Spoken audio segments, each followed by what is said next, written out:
Olá, amigos do canal Conhecimento é Poder. Sou Marcelo Gomes e sejam muito bem-vindos a mais um vídeo. Não esqueça de se inscrever e, se possível, deixar o seu joinha, caso goste do conteúdo. Isso é muito importante para que mais e mais pessoas se tornem poderosas através do conhecimento. Dito isso, vamos ao que interessa. Hoje iremos aprender um pouco mais sobre o Egito Antigo.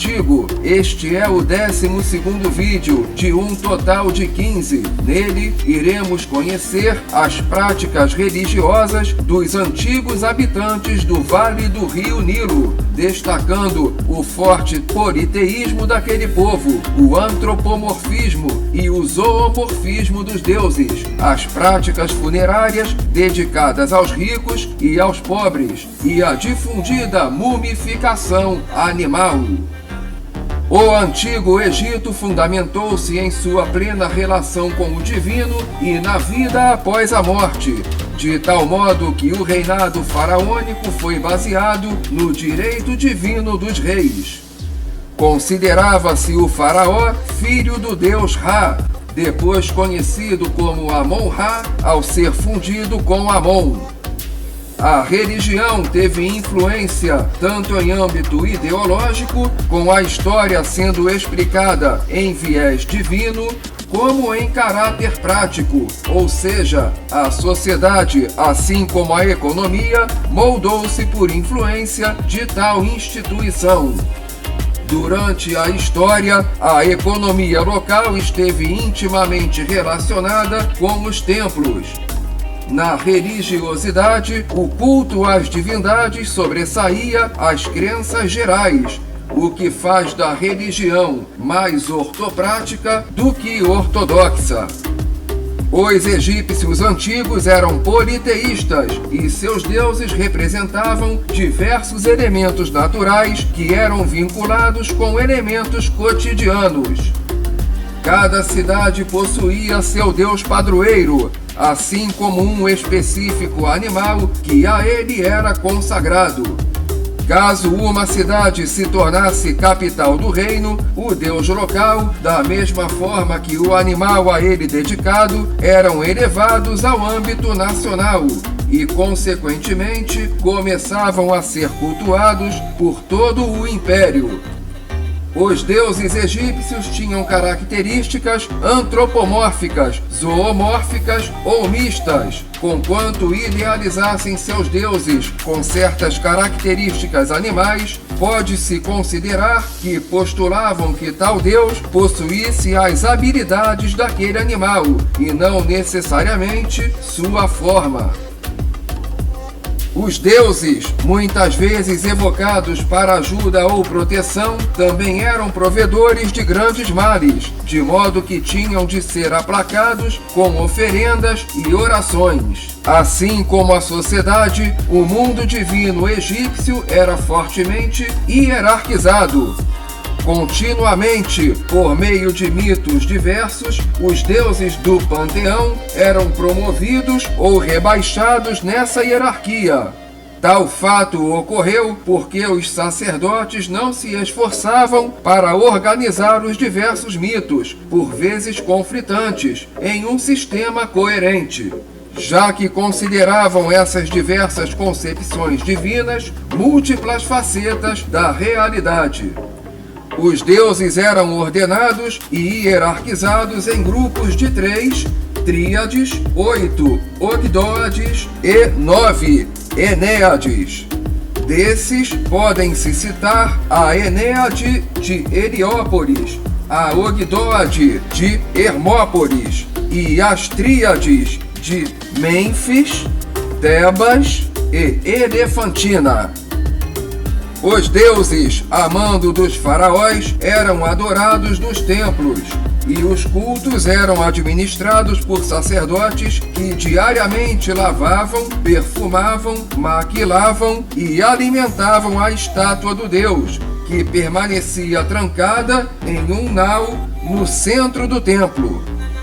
Os templos não eram locais para adoração pública e somente em dias comemorativos ou em festas selecionava-se um santuário para onde se transportava a estátua para que houvesse a adoração. As procissões que transportavam as estátuas, que eram assistidas pela população, contavam com a participação de músicos e cantores. Cidadãos comuns podiam ter estátuas cultuais privadas, assim como amuletos de proteção. Após o Império Novo, o papel do faraó como intermediário espiritual foi ofuscado, devido ao desenvolvimento de um sistema de oráculos para comunicar as vontades divinas diretamente à população. Os egípcios, durante sua história, desenvolveram um pleno conceito de vida após a morte. Inicialmente acessível apenas para os faraós, a partir do primeiro período intermédio, alargou-se para toda a população, o que provocou um considerável aumento do uso de práticas como a mumificação. Segundo a visão egípcia, os seres humanos eram compostos por 5 partes: corpo, sombra, svet, alma, ba, força vital, ka e nome. O coração, em vez do cérebro, era considerado a sede de todos os pensamentos e emoções. Após a morte de um indivíduo, seus aspectos espirituais são liberados e esses necessitam de restos físicos ou uma estátua para habitar permanentemente. Todo defunto almejava voltar a seu Ka e seu Ba, de modo a se tornar um Ankh. Para isso acontecer, era necessário que o defunto fosse julgado digno no tribunal de Osíris, onde seu coração era pesado. Caso considerado digno, ele poderia continuar a existir na Terra em forma espiritual. Caso contrário, seria devorado por um monstro que consistia na mistura de 3 animais: leão, crocodilo e hipopótamo. Os antigos egípcios mantiveram um elaborado conjunto de costumes de sepultamentos que acreditavam ser necessários para garantir a imortalidade. Esses costumes envolviam preservar o corpo por mumificação, realizando cerimônias fúnebres e enterrando junto com o corpo o espólio que seria utilizado pelo falecido quando ressuscitasse. Antes do Império Antigo, os corpos eram enterrados em covas no deserto e, naturalmente, eram preservados por dessecação. Após a Quinta Dinastia, a mumificação, privilégio exclusivo às classes abastadas do Egito, tornou-se acessível para toda a população, mesmo que de forma variada. Durante o Império Novo, tornaram-se comuns os sarcófagos antropomórficos e durante a 20ª dinastia, a prática de decoração das tumbas foi alterada pela prática da decoração dos sarcófagos. Múmias da época baixa também foram colocadas em sarcófagos com cartonagem pintada. As práticas de preservação real diminuíram durante as eras ptolomaica e romana, quando se passou a dar mais atenção à aparência exterior das múmias, que passaram a ser decoradas. O sepultamento dos pobres era muito mais simples que o da elite, pois não tinham condições financeiras. Os pobres recebiam uma injeção de essências e vinhos corrosivos pelo ânus para dissolver os órgãos internos. Após alguns dias, com os órgãos dissolvidos, o corpo era enfaixado com peles de animais para ser enterrado no deserto, onde se conservaria por dissecação. Os ricos, por outro lado, possuíam um processo diferente, a chamada mumificação artificial. Inicialmente, o cérebro era removido com uma pinça metálica pelo nariz.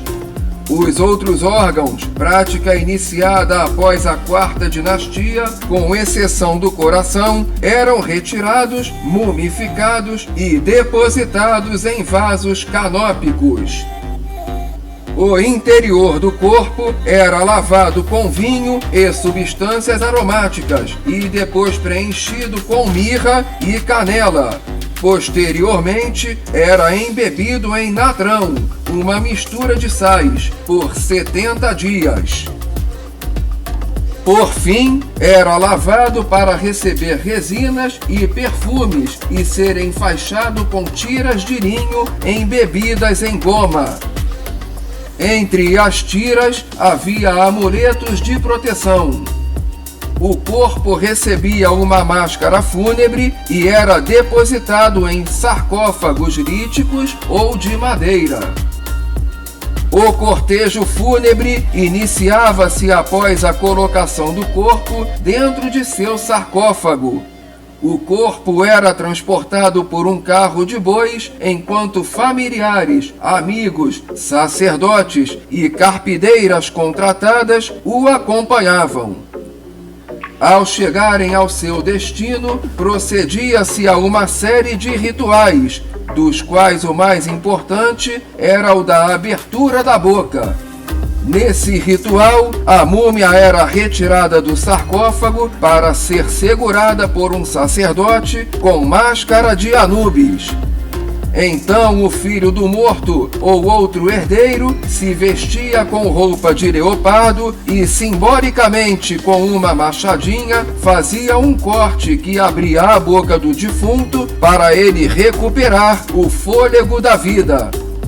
Só então o corpo era depositado novamente no sarcófago para ser enterrado. Os ricos eram enterrados com maiores quantidades de itens de luxo, mas todos os enterros, independentemente do status social, incluíam bens para o defunto. A partir do Império Novo, os livros dos mortos foram incluídos nos túmulos, juntamente com estátuas shawabites, que, segundo as crenças, realizavam trabalhos manuais por eles na vida após a morte. Enquanto a classe pobre era enterrada em covas rasas no deserto, a elite construía para si túmulos que podiam ser pirâmides, hipogeus, túmulos subterrâneos cavados nos barrancos dos rios ou em encostas de montanhas, e mastabas, tumbas de base retangular com salas para oferendas. Como forma de proporcionar serenidade ao morto, os túmulos eram pintados com cenas de sua vida. Após o enterro, esperava-se que os parentes visitassem ocasionalmente o túmulo para levar comida e recitar orações em nome do falecido. Outra prática muito comum foi a mumificação animal. Os animais mumificados podiam ser bichos de estimação ou animais sagrados, divinizados por sua relação com os deuses. Eram, no geral, objetos votivos destinados aos templos de cultos a animais. A partir da 26ª dinastia, as múmias votivas tornaram-se populares, o que gerou um intenso comércio que empregou legiões de trabalhadores especializados. Entre os animais embalsamados, podem-se citar gatos, cães, vacas, touros, burros, cavalos, carneiros, peixes, crocodilos, elefantes, gazelas, ibis, leões, lagartos, macacos, aves, escaravelhos, musarânhos e serpentes. Os animais eram preparados como as múmias humanas. Seus órgãos poderiam ser retirados ou então dissolvidos. Depois eram lavados interiormente com vinho e então banhados em natrão para ressecamento. Posteriormente, eram envoltos com resinas para fixação das bandagens de linho. No próximo vídeo, iremos continuar o estudo do Egito Antigo, enaltecendo o surpreendente desenvolvimento da arte considerada nos seus diversos aspectos: escrita, pintura, escultura, trabalhos funerários, práticas religiosas e, especialmente, a arquitetura, com destaque para as habitações, as muralhas, os templos, os túmulos e as famosas pirâmides. Se você gostou deste vídeo, se achou que o conteúdo te ajudou de alguma forma, não se esqueça de se inscrever e deixar o seu joinha, pois isso é fundamental para que o canal cresça e alcance cada vez mais pessoas ávidas por conhecimento. Afinal, conhecimento é poder. Até a próxima!